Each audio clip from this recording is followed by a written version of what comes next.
उत्तर प्रदेश की सियासत उपचुनाव के चलते अब और तेज होती जा रही है, क्योंकि सभी पार्टियां एक दूसरे पर हमला करने का कोई भी मौका नहीं छोड़ रही हैं। चुनाव आयोग ने महाराष्ट्र, जम्मू कश्मीर और हरियाणा विधानसभा चुनाव की तारीखों का ऐलान कर दिया है और अब उत्तर प्रदेश में भी सभी पार्टियों ने कमर कस ली है। इसी के साथ सपा अध्यक्ष अखिलेश यादव लगातार बीजेपी पर निशाना साधते हुए नजर आ रहे हैं। कभी ट्वीट तो कभी बयानबाजी। अखिलेश यादव लगातार कोशिश कर रहे हैं कि जनता के बीच एक ऐसा नैरेटिव सेट कर सके और उनको बरगला सके, ये जताकर कि उत्तर प्रदेश की सरकार के सीएम और दोनों डिप्टी सीएम के बीच कुछ खटपट चल रही है। और इसी के साथ ही अखिलेश यादव ने एक लिस्ट भी जारी की है, जिसमें उन्होंने ये दर्शाने की कोशिश की है कि कैसे बीजेपी वाले मुस्लिम और यादवों में भेदभाव कर रहे हैं। तो चलिए इसी के बारे में आपको सब कुछ विस्तार से बताते हैं हमारी स्पेशल स्टोरी में। नमस्कार, मैं हूं आपके साथ प्रियांशु मिश्रा और आप देख रहे हैं कैपिटल टीवी उत्तर प्रदेश। अखिलेश ने साधा योगी पर निशाना। अखिलेश का दावा, डिप्टी सीएम को है योगी की कार्यशैली पर शक। उपचुनाव से पहले तेज हुई जुबानी जंग। अखिलेश यादव लगातार राज्य सरकार पर हमलावर हो रहे हैं। आए दिन कोई ना कोई ट्वीट राज्य सरकार के विरुद्ध में कर देते हैं, जिससे सियासी पारा बढ़ जाता है और फिर आरोप प्रत्यारोप का खेल शुरू हो जाता है। हाल ही में उन्होंने एक और ट्वीट किया और ट्वीट में उन्होंने लिखा कि 69,000 शिक्षक भर्ती भी आखिरकार भाजपाई घपले, घोटाले और भ्रष्टाचार की शिकार साबित हुई। यही हमारी मांग है कि नए सिरे से न्यायपूर्ण नई सूची बने, जिससे पारदर्शी और निष्पक्ष नियुक्तियां संभव हो सके और प्रदेश में भाजपा काल में बाधित हुई शिक्षा व्यवस्था पुनः पटरी पर आ सके। हम नई सूची पर लगातार निगाह रखेंगे और किसी भी अभ्यर्थी के साथ कोई हकमारी या नाइंसाफी ना हो, ये सुनिश्चित करवाने में कंधे से कंधा मिलाकर अभ्यर्थियों का साथ निभाएंगे। ये अभ्यर्थियों की संयुक्त शक्ति की जीत है। सभी को इस संघर्ष में मिली जीत की बधाई और नव नियुक्तियों की शुभकामनाएं। आपको बता दें कि इलाहाबाद हाईकोर्ट ने उत्तर प्रदेश में सहायक शिक्षक भर्ती परीक्षा यानी ATRI के तहत 69,000 शिक्षकों की नियुक्ति के लिए जारी की गई मेरिट लिस्ट को रद्द कर दिया है। साथ ही कोर्ट ने नए सिरे से मेरिट लिस्ट 3 महीने के अंदर जारी करने के निर्देश भी दिए हैं। इस आदेश के बाद एक बार फिर से सियासी जंग और तेज हो गई है। दरअसल हाईकोर्ट के फैसले के बाद अपना दल एस प्रमुख और केंद्रीय मंत्री अनुप्रिया पटेल ने फैसले का स्वागत किया। लगभग उन्हीं के सुर में डिप्टी सीएम केशव प्रसाद मौर्य भी नजर आए। उन्होंने भी हाईकोर्ट के फैसले का स्वागत किया।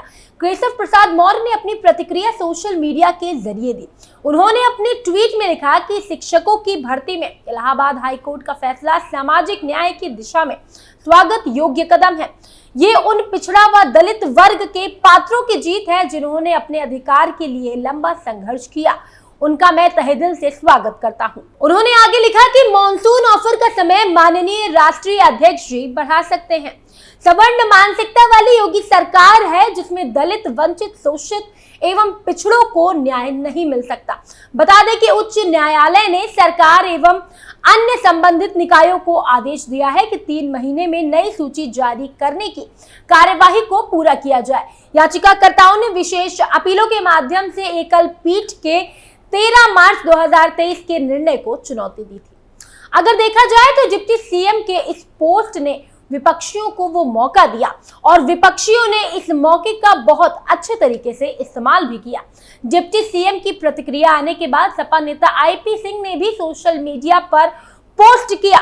उन्होंने लिखा कि मुख्यमंत्री योगी आदित्यनाथ की कार्यशैली पर केशव प्रसाद मौर्य फिर से सवाल उठा रहे हैं। आज हमारी भाषा बोलने पर विवश है, सामाजिक न्याय की बात कर रहे हैं। हाईकोर्ट के फैसले को स्वागत योग्य कदम बताया है। केशव प्रसाद मौर्य के ट्वीट को भी IP सिंह ने अपनी ट्वीट में इस्तेमाल किया और सपा पूरी कोशिश कर रही है कि ये नैरेटिव सेट कर सके कि उत्तर प्रदेश सरकार बीजेपी में अंदरूनी खटपट चल रही है और जिसके चलते योगी आदित्यनाथ के कार्यशैली पर डिप्टी सीएम लगातार सवाल खड़े कर रहे हैं।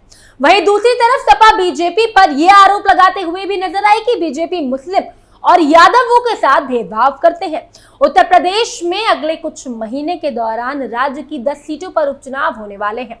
इससे पहले राज्य में सियासी हलचल बढ़ गई है।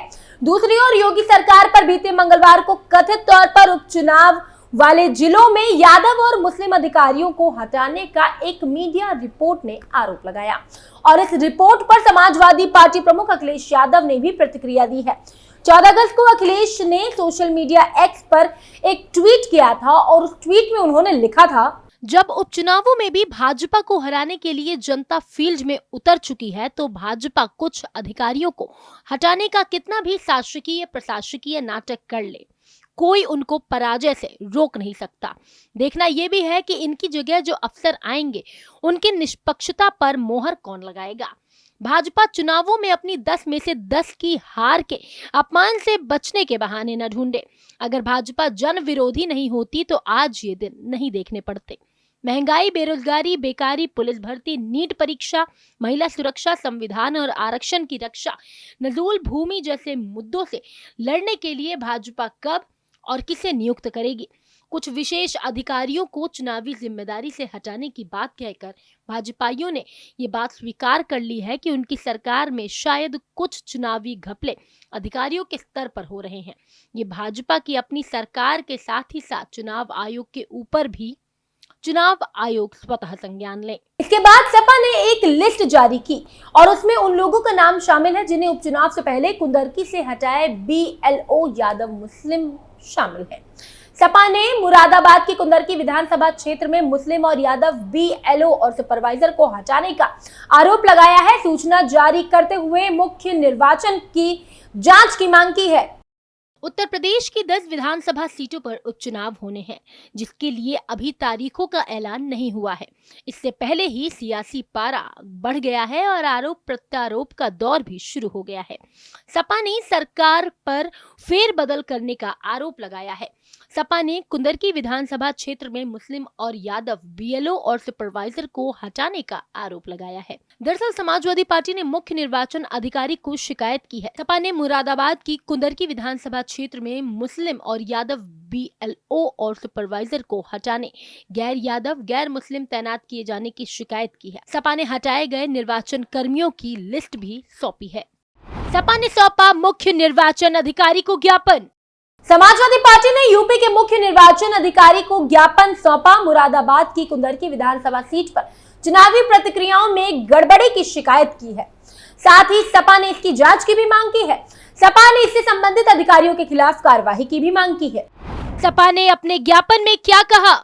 सपा ने अपने ज्ञापन में कहा कि उपचुनाव से पहले जाति और धर्म के आधार पर BLO और सुपरवाइजर का बदल जाना अलोकतांत्रिक है, असंवैधानिक तथा निष्पक्ष चुनाव संपन्न कराने पर प्रश्न चिन्ह लगाने जैसा है। समाजवादी पार्टी मांग करती है कि उपरोक्त शिकायत को तत्काल संज्ञान में लेकर जांच कराई जाए, दोषी अधिकारी कर्मचारी दंडित किए जाएं और जांच रिपोर्ट तथा कृत्य कार्यवाही से पार्टी को अवगत कराया जाए। उपचुनाव से पहले क्यों हटाए गए मुस्लिम यादव BLO? सपा ने आरोप लगाया है कि उपचुनाव से पहले बिना किसी उचित कारणों से कुंदरकी विधानसभा क्षेत्र में ब्लॉक स्तर के अधिकारियों और सुपरवाइजरों को क्यों उनके पद से हटाया गया। सपा ने आगे कहा कि जो यादव और मुस्लिम समुदाय के अधिकारी और सुपरवाइजर हैं, उनको बिना किसी उचित कारण के उनके पदों से हटाया जा रहा है। ये तब किया जा रहा है जब यूपी की 10 सीटों पर उपचुनाव होने हैं। समाजवादी पार्टी और अखिलेश यादव हर मुमकिन कोशिश कर रहे हैं कि वो जनता को भ्रमित कर सके, जनता के दिल में योगी सरकार के प्रति अविश्वास पैदा कर सके। लेकिन सीएम योगी आदित्यनाथ का पताका हमेशा से उत्तर प्रदेश में लहरा था और हमेशा से लहरेगा और उपचुनाव के लिए तैयारियां भी अब तेज हो गई हैं और इस बार लगातार 148 दिनों तक प्रदेश के मुख्यमंत्री के तौर पर योगी आदित्यनाथ ने एक नया रिकॉर्ड कायम किया है। फिलहाल आज की स्टोरी में इतना ही, लेकिन सपा की घटिया राजनीति के बारे में आपकी क्या राय है? कमेंट बॉक्स में हमें जरूर बताएं। उत्तर प्रदेश से जुड़ी तमाम खबरों को जानने के लिए आप देखते रहिए कैपिटल टीवी उत्तर प्रदेश। नमस्कार।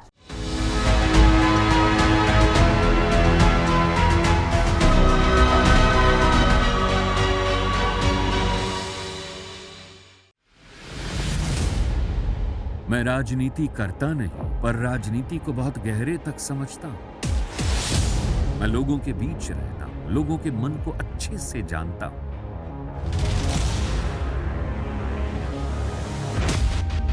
पब्लिक और पॉलिटिक्स की हर नब्ज को खूब पहचानता हूं। संघर्ष की सियासत से सत्ता के सिंहासन तक मैं हर खबर से खरा सच निकालता हूं। न कोई दौड़, न कोई race. Capital T, Uttar Pradesh.